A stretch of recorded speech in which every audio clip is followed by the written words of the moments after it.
درود. با برنامه خبری و تحلیلی اخبار آزادی من طاهری سفر در خدمت شما هستم. امروز جمعه 9 اوگوست است. در ابتدا سرخط خبرها. دادستان کل تاجیکستان پس از سکوتی دراز درباره بازداشت سیاستمداران شناخته صحبت کرد. از خیانت گفت ولی جزئیات نداد. بیشتر از 120 میلیون سامانی وزارت دفاع و حق حلال سربازان تاجیک را به جیبشان زدند. جزئیات دزدی پولهای وزارت دفاع. 52 نفر شخصان مسئول که دست به تصرف مبلغ‌های بودجتی در ساختار وزارت دفاع داشتند و جوابگر جنایتکار شدند. عملیات مشترک مقامات یکاترینبورگ و یا غارت مال تاجران مهاجر در روز روشن و در پیش چشم مردم. پس از سکوتی طولانی دادستان کل تاجیکستان قضیه بازداشت چندی از سیاستمداران شناخته را شرح داد. از جمله بازداشت اکبرشاه اسکندرف، یکی از رهبران سابق تاجیکستان، شاکرجان حکیموف حقوقدان شناخته، همراهخان ظریفی وزیر سابق و خبرنگار احمدشاه کامل را که تابستان امسال دستگیر شدند و کسی نمیگفت که چه گناه کردند و چرا دستگیر شدند. گزارش برات یوسفی و ارشاد سلیمانی در همین باره است و مشکلات فنی دارد که به عیب رادیو آزادی نیست. دادستانی کل تاجیکستان خبرهای دریافتی رادیو آزادی در مورد بازداشت شماری از چهره‌های شناخته و باز شدن پرونده جنایی علیه آنها را تصدیق کرد. او همچنین گفت که علیه اکبرشاه اسکندرف رئیس سابق شورای عالی تاجیکستان، همراهخان ظریفی سابق وزیر کارهای خارجی تاجیکستان، شاکرجان حکیموف حقوقشناس معروف و معاون رئیس حزب سوسیال دموکرات تاجیکستان و احمدشاه کاملزاده روزنامه‌نگار و معاون رئیس حزب دموکرات تاجیکستان نیز در دایره همین قضیه پرونده باز شده است و همه این پرونده ها با یکدیگر علاقمندی زیج دارد. این افراد در پیوند به قضیه سید جعفر عثمانزاده رئیس پیشین حزب دموکرات تاجیکستان و وکیل پارلمان که 12 می بازداشت و با تبادلات دولتی و غصب حاکمیت متهم می شود بازداشت شدند. و یک چند نفر دیگر پرونده جنایتی آغاز شدند از جانب پروکراتور گنرالی مورد تفتیش پیشکی قرار دارم. بنابر فوش نگردیدن سری تفتیشات من به شما یگان معلومات دادن نمیتوانم. دادستان کل افزود کسی که به دولت، به ملت، به پرزیدنت خیانت میکند در نزد قانون جواب میدهد، نوابسته به آنکه چی وظیفه دارد و در گذشته چی وظیفه را اشغال کرده بود. بازداشت این افراد در ماه ایون در پی نشر خبر رسمی در خبرگزاری خاور آغاز شد.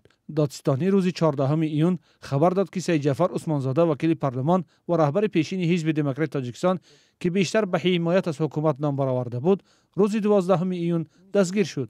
با پیشنهاد دادستانی کل روز 14 ایون وکیلان پارلمان او را از دخل ناپذیری وکیلی محروم کردند. یوسف رحمان عثمانزاده را به همکاری با رهبران سازمان ممنوع پیمان ملی تاجیکستان و برای مصلحت پیشکی جهت غصب حاکمیت دولتی در تاجیکستان متهم کرد. در روزهای بعدی افراد دیگر از جمله همراهخان ظریفی، اکبرشاه اسکندرف و احمدشاه کاملزاده به بازپرسی دعوت و بازداشت شدند. شاکرجان حکیموف روز جمعه 12 ایول به بازپرسی دعوت شد و از طرف مفتش به حبس کشیده شد. زیر مهر مخفی و بدون دادن جزئیات به نزدیکانشان و جامعه بررسی شدن قضیه را حامیان حقوق هر گونه شرح می‌دهند. بله، قانونگذاری تاجیکستان مقرر کرده است که در حالتهای ضروری بررسی تفتیشاتی پیشکی، رفت تفتیشاتی پیشکی باید مخفی کرده شود و تا اینکه به تفتیشات فشار آورده نشود، دلیل‌ها نابود کرده نشوند، فشار به شاهدان و دیگر اشتراکچیان مرافعه تفتیشات پیشکی آورده نشود.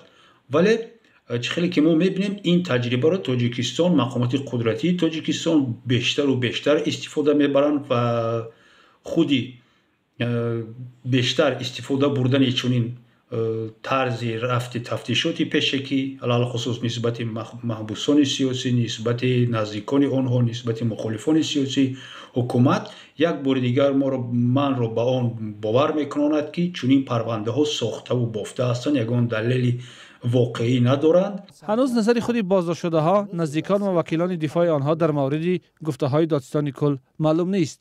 نزدیکان افراد بازداشت شده میگویند از روز بازداشت تاکنون موفق نشدند که آنها را ببینند. آنها میگویند اکثری وکیلان دفاع پیشنهاد را برای حمایت از حقوق و منفعت های نزدیکان بازداشت شدهشان به دوش نمیگیرند. تاکنون نه همه بازداشت شده ها وکیل دفاع دارند. و در همین روز در دوشنبه مقامات تفتیشاتی جزئیات پرونده دزدی میلیون ها دلار از وزارت دفاع را آشکار کردند. حالا نه کمتر از 50 نفر باید برای از خود کردن بیشتر از 10 میلیون دلار جواب بگویند. برای به جیب خود زدن پولی که برای تامین سربازان و یا خرید مهمات جهت محافظت امنیتی تاجیکستان استفاده میشد. علیشیر ظریفی گزارش میدهد. تصرف بیش از 120 میلیون سومونی یا زیاده از 11 میلیون دلار آمریکایی در یک وزارت مهم تاجیکستان. در این نشست خبری آژانسی مبارزه با کورپسیا خبر اول همین بود. خبر درباره دزدی پولی زیاده که باید برای مثلا لباس سربازان و یا خرید مهمات برای امنیت کشور صرف میشد. از نتیجه نیروی فعالیت مالی خواجگی وزارت مدافع جمهوری تاجیکستان در مجموع 123 میلیون 972 هزار سومونی تصرف مبلغ پولی آشکار کرده شد و به لحظه امروزه 9 پرونده جنایتی قسم به سود عالی ارسال کرده شد و در از نتیجه 52 نفر شخصان مسئول که دست به تصرف مبلغ بودجتی در ساختار وزارت مدافع داشتند و جوابگر جنایتی کشیده شده. پرونده جنایتی به سود ارسال گردید و قسمی پرونده جنایتی عین زمان تفتیش پیشکی ادامه دارد. در دزدی 10 میلیون سومونی به گفته نمایندگان آژانسی به غیر از مسئولان وزارت دفاع، کارمندان دیگر اداره‌ها از قبیل پالات حساب و وزارت مالیه نیز دست داشتند. آنها را هم به جوابگری کشیدند. مقامات از این بیشتر نگفتند ولی افزودند که 93 میلیون سومونی را به بودجه برگرداندند. عاقبت بعد این دزدی‌ها را بیش از همه سربازان تاجیک و به قول خود مقامات حامیان وطن می‌بینند.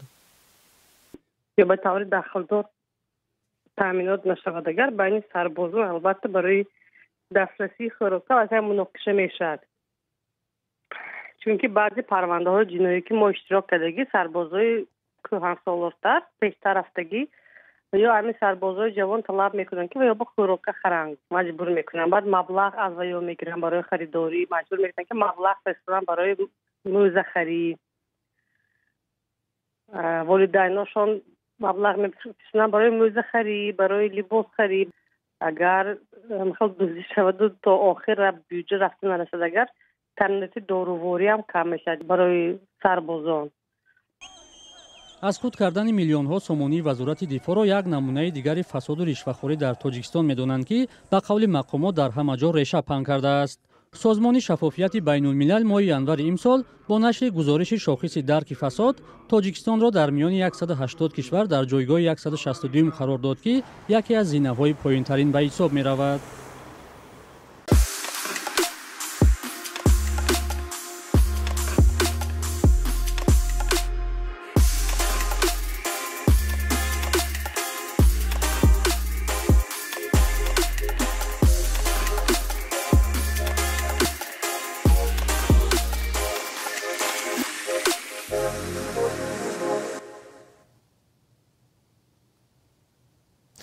در روسیه شیوه بازداشت گروه از مهاجران از آسیای مرکزی حتی خود مردم تهجایی را حیرت زده کرد و به خشم آورد.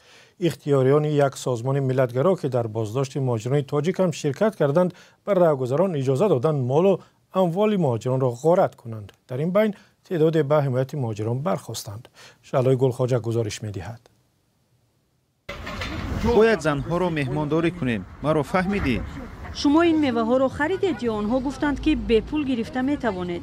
با بازنشسته ها اجازه دادند. ما بازنشسته هستیم. گفتند که سوداگر گریخته است و نمیخواد در ارتش خدمت کند و یا در قید حربی خود را گذارد. یعنی از این معلوم شود که او در اینجا غیر قانونی قرار داشته است. کی به شما اجازه داد؟ من دروژینیکو.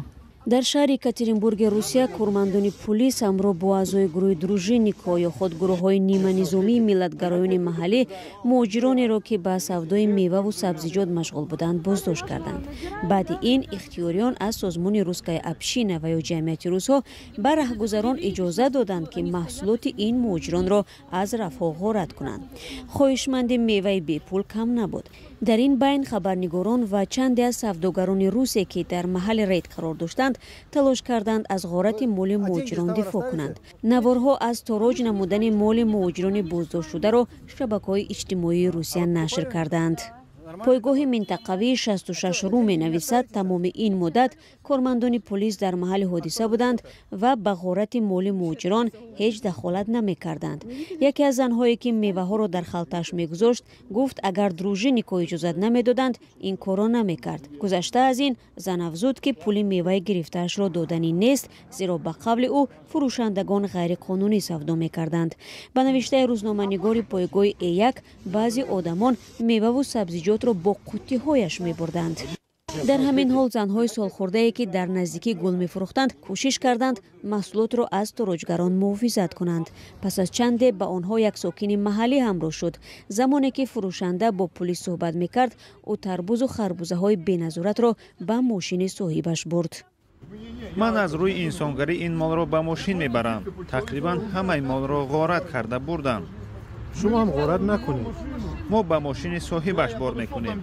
دادر هیچ چیز را نرس. در این رید جنجالی طبق اطلاع پلیس 9 سوداگر دستگیر شدند. در بین آنها تنها یک نفر غیر قانونی بود و باش داشته است. باقی مانده قانونی سودا را ویران کردند. خود مهاجران بعد رهایی و فرآمدن از اتوبوس در صحبت با خبرنگار 66 رو گفتند به این گونه سنجش ها آرامانه مناسبت میکنند. معاون رئیس نویه ژلزدروژنی یکاترینبورگ دیمیتری پاگارلوف میگوید چنین ریدها بیشتر برگزار خواهند شد. ساکنان بارها عاید سودای غیرقانونی و حالت غیر سانیتری با ماموریت ناحیه شکایت کردند.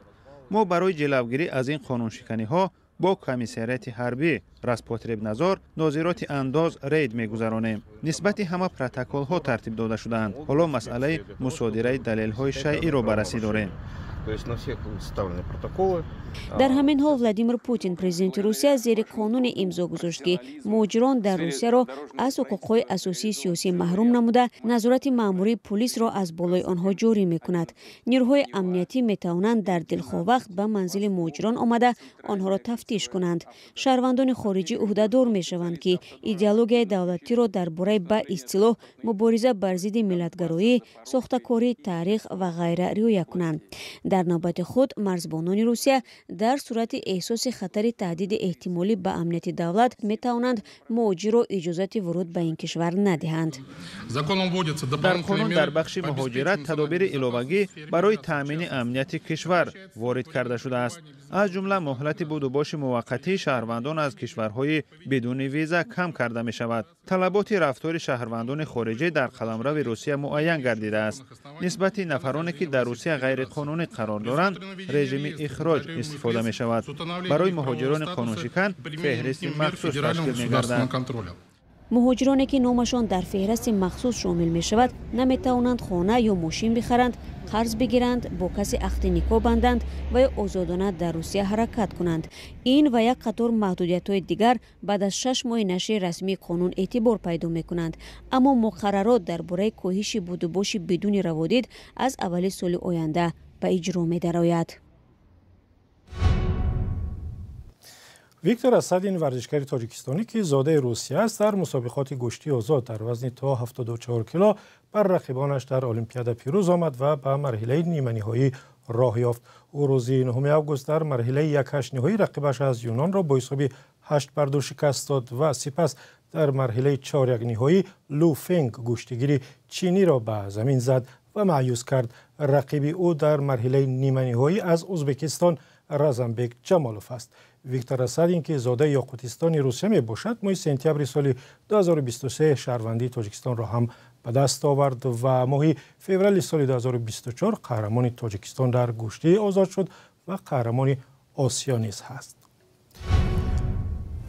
اخبار آزادی به پایان رسید. سپاسگزاریم که تا این لحظه ما را همراهی کردید. برای خواندن خبر و دیدن گزارش‌های بیشتر سری بزنید به وبسایت azadi.org و صفحه‌های ما در فیسبوک، اینستاگرام، ایکس و تیک تاک و ادناکلاسنیکی. اگر شما هم خبری دارید و می‌خواهید دیگران نیز بدانند با ما بفرستید، تحقیق می‌کنیم.